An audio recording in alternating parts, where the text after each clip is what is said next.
do have some safety measures in there that Paul will point out just to show, even though you're not in any kind of danger getting trained there, but it's to get you acclimated to what you'll actually see in the workplace. But you do have some safety controls. They can implement panic buttons, alarms, alarms on the forklifts, alarms on the machinery, so forth. And also they are responsible for conducting safety orientation. It might be an actual part of the training after they have decided to hire them. First, they'll get them acclimated to being an employee for that organization. Then they'll have them go through an actual class on workplace safety, what their expectations are, and so forth. So they are responsible for delivering what their safety policy is. More responsibilities for the employers. They conduct plant tours, show them where the fire extinguishers are, where the safety kits are. Just show them where you're not allowed, where you can go, where hazardous materials are stored, so forth. Also create safety committees. I was talking about my experience at UPS. Everybody was in the safety committee, so to speak. All the employees met certain days to discuss safety, just get everybody back up to speed on the things you do and you don't do. Some organizations are like that. Some of them, they might have a little more structure and have a committee of people, and then they pass on what the policy recommendations are from that committee. And also notification of where personal protective equipment is to be worn. And you see that at a lot of places. Whenever I take a plant tour, things that I walked into before, you never had to worry about eyewear and earplugs. I think everywhere, even if it's relatively quiet, you're required to wear ear protection. Again, it's a product of our litigious society. Employers are also responsible for conducting safety inspections. They can do that internally as a proactive measure so that if there is some kind of an audit from an OSHA or some other agency, they've got everything lined up and again, preventing possible fines and penalties. We also have a set of responsibilities for the employees. They are expected to report all workplace safety accidents, even if it's a nick on the finger. One of the teachers in our basic pathway class that we offer to adults in the evenings, he was an HR director for Procter & Gamble, and he was also a safety coordinator for Procter & Gamble before that. And he drove home the point to the students is that, even if it looks like a minor injury to you, it might be a little laceration, report it. That laceration, it might lead to a serious infection. It might cause you to miss time because of a doctor's appointment, and it's for the employee's benefit as well. If it did progress to something real serious, they had to take time off to treat it with a doctor's visit, pay for the prescriptions if it required. Without reporting it, though, the company can just claim they're not liable for it. They wash their hands and say, hey, you didn't report that. How do we know you didn't do that at home? You didn't do that when you were on vacation? How do we know this is related to something at the workplace? So it's the responsibility of the employee to report all workplace accidents, regardless of how minor they may seem to be. They're also responsible for repairing or for wearing all personal protective equipment. Just throw out some examples. When we say PPE, personal protective equipment, give me some ideas, some examples. Eyewear. Home cap. Safety hats, hard hats. Gloves. Steel-toed. In some companies, they furnish the steel-toed boots, or they give you an allowance for one. And when we talk to the students, that's pretty commonsensical for most students, but if they need a little help, what we always encourage them to do, just think of your extremities or your vital organs, your eyes. You need to protect your eyes, your ears, the top of your head, your fingers, your feet.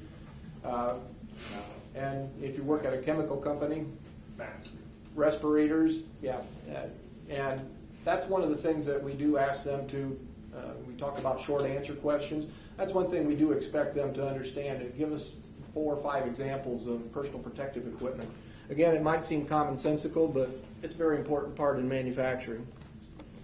Workers are also responsible for making sure the workplace is clean, avoid any potential of having a hazard, from tripping, slipping, sliding, or whatever.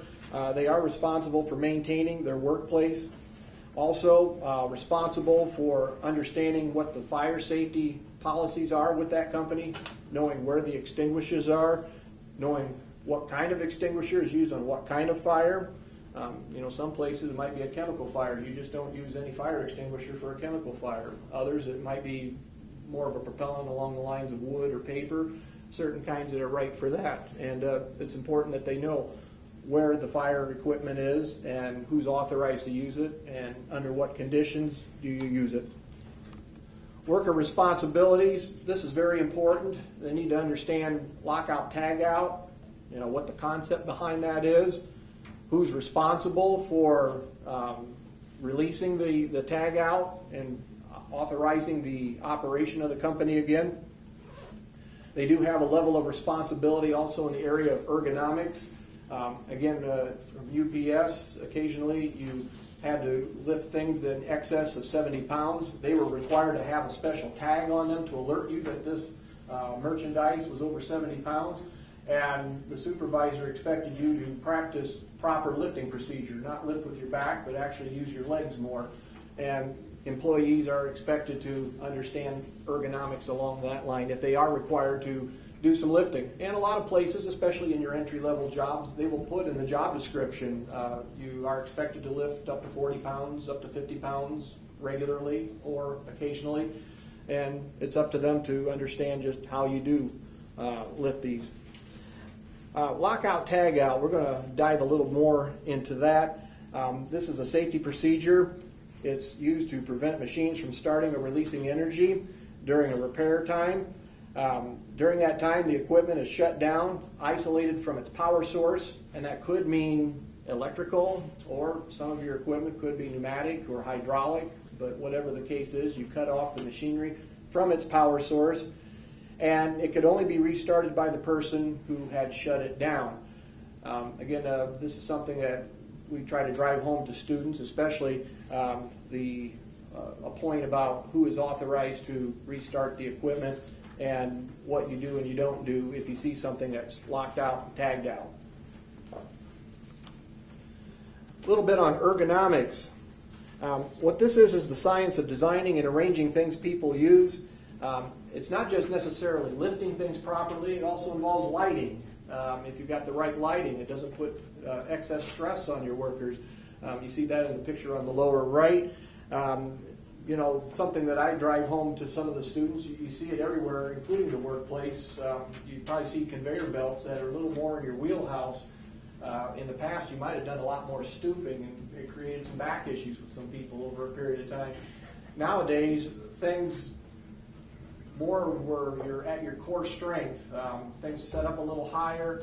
You can use your upper body a little more, less in your lower back. Companies are really getting a lot more sophisticated in those things. Good to drive that point home to the students. You're even seeing this on the farm. Growing up on a farm, a lot of dairy farmers around where I grew up, I knew some people who milked most of their lives, and by the time they were 60 years old, they looked like a question mark from stooping and mounting the milk equipment. But now they're on elevated platforms, and again, getting more in your wheelhouse, and you're not doing the bending and stooping, and they think that's going to improve the dairy farmer's health over the long haul. MSDS, this Material Safety Data Sheet, and whether it's manufacturing or if it's non-manufacturing, just about any place will have MSDSs. And what those are, if you're not familiar with them, this is a document that is OSHA required, and it contains information on all hazardous materials or chemicals that are used on the building. It could be cleaning products, or it could be something a little more volatile, a little more dangerous than that. But what it should include is the name of the material, the potential hazards, and the treatment information in case that person is in contact or exposed to it. It used to be they had to be right there on the location where that material was located, but now it needs to be in close proximity where the materials are being used. And some of the students who have taken this class are telling me it's not necessarily called MSDS anymore. I don't know if any of you can confirm that. They're saying it's now material, it's a safety data sheet, not necessarily material data safety sheet, but I haven't gotten any confirmation yet. We'll continue to call it MSDS until we hear otherwise. Actually, in the last 10 years is when we were notified of the change of the requirement. Again, it used to be that they had to be at the place where the material is stored. Now it just needs to be in close proximity where that material is being used. I'm going to test your knowledge on some hazardous material symbols. Anybody recognize what that would stand for? Did I hear flammable? Yeah. Okay. Yeah. Students will often say toxic, but that's a separate symbol, as you'll see later. But yeah, this stands for poison. The skull and crossbuck. This is toxic. And the way to get the students to remember, that kind of looks like the letter T as in toxic. And we already have the caption there. Anybody recognize this?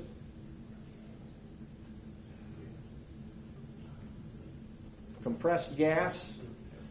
I see that more on trucks or maybe even around acetylene or welding areas in a factory. You know, you'll have tanks of acetylene or oxygen or whatever the propellant may be that's used. But you'll see this symbol in the area. Anybody recognize what that stands for? Corrosive. That trips up a lot of students, but we test them on whether they know what that stands for. Radioactive. Got to tell a story about this.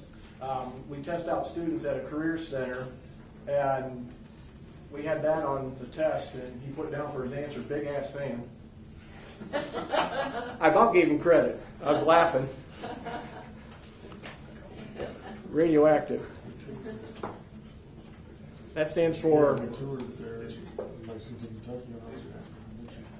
Okay, and then you've got a different type of signage for hazardous materials.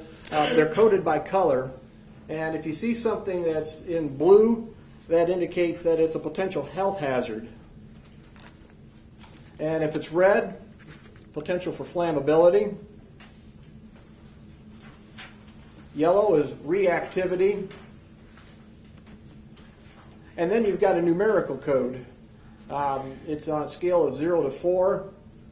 0 is the least serious of the potential hazard, 4 being a severe hazard. Our program, it just encourages a general knowledge, you know, the numerical scale, understanding that red means one thing, yellow means another, and blue means another. You know, it's good, though, that they would know, especially the hazardous material symbols, the reactivity, the radioactivity, the corrosiveness, and so forth, because they'll get exposed to that on the workforce a lot more. Something on the side, a lot of people, they either by their employer or just on their own volition, they are pursuing OSHA 40-hour HAZWOPER training. Just a little background to enlighten the students on what that is. It's actually an acronym which stands for Hazardous Waste Operations and Emergency Response. It all started, again, this goes back to, I believe, the 70s. An incident in Love Canal, which is up in the vicinity of Niagara Falls. There were many tons of hazardous chemicals that were dumped in a ditch, and it came to light late 60s, early 70s, and there were things like birth defects and a number of other health hazards that were reported in that area, and they traced it to all the chemical dumping that was being conducted in that area around Love Canal, and it led to the creation of HAZWOPER, which is that extra layer of OSHA certification that a student can get. A lot of places around here will get your 10-hour refresher. Some offer the 30-hour OSHA certification. I know Rhodes, they offer the 40-hour HAZWOPER. There might be a few other places that do as well. And there's a especially good demand for that in this area with the prevalence of the chemical companies. And you go around Husky and all the chemical companies that work around them. About all those companies need somebody who's HAZWOPER certified. Any questions on the module on safety? We moved through this one pretty good time. I think we're getting back on schedule.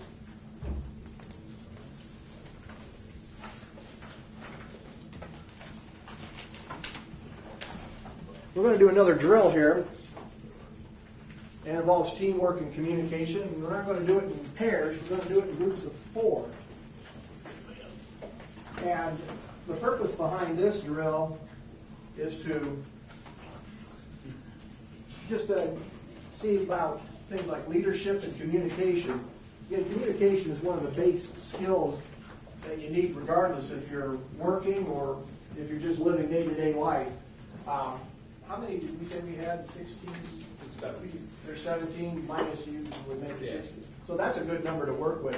What we've got here are styrofoam cups. There's 6 of them to a set. Making sure I've got 6 here. And let's get into groups of 4. And what you're going to do, you see that you've got the cups, plus you've got an apparatus that we've made. It's a rubber band and 4 strings. And each member in your team are going to extend the rubber band and stack these styrofoam cups into a pyramid, and then unstack them into a vertical stack. So let's get these divided up. We've got groups of 4. We've got 4 right here at the end. I got it. Okay. I've only got, I think I only have 3 sets. I apologize. This is going to be your strong suit. You got to work out your management. Get another group of 4. Maybe we can have one of the teams. Special ability.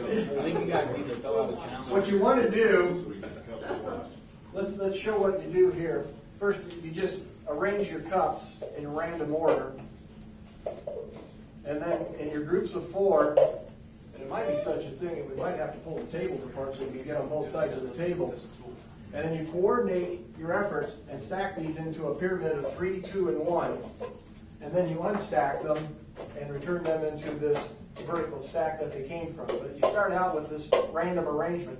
You cannot use your hands to pick these up. If they fall on the table, you've got to find a way to get the thing back up onto the table. We'll take a few minutes here to get divided up into the teams and see how successful we are in stacking and unstacking these pyramids. Then make some observations on what you experience and see in this program.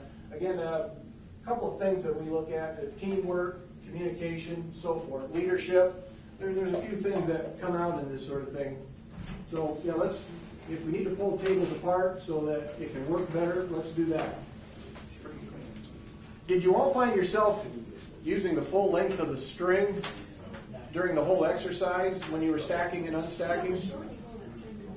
Until we had to get around one, and then Chris did a good job of making a pivot point in the middle. One thing I noticed with this team, they were controlling the string on a shorter leash, and they had better control of it. Now, a lot of people, they just think they would have to use the full length of the string, and you really don't have the control. And then if you're up close, we have a few teams that will do that, and then they're much, much more proficient in doing it that way. There's, like I said, leadership. Was coordination an issue at first, or did it ever be an issue? What resolved it? They had equipment failure. I will give them. In form of what? Rubber band. Rubber band broke? It was an inferior rubber band. So you need a new rubber band in that set. Yeah, well, that happens occasionally. I was wondering if we were going to get into that today. Sometimes that does happen. You get into teamwork, there's leadership, there's problem solving. Some people, they'll actually have the cup fall off the table completely, and we tell them, you can't pick them up. You got to find a way of getting it up. And it's just basically, encouraging the cup to sit upright, and then you start over again, put it up on the table. Yeah, there's a few little communication and leadership, teamwork type of things which are incorporated in that. It kind of brings it to light with the students, and it's a good break from the routine of the studying and everything else that's in the program.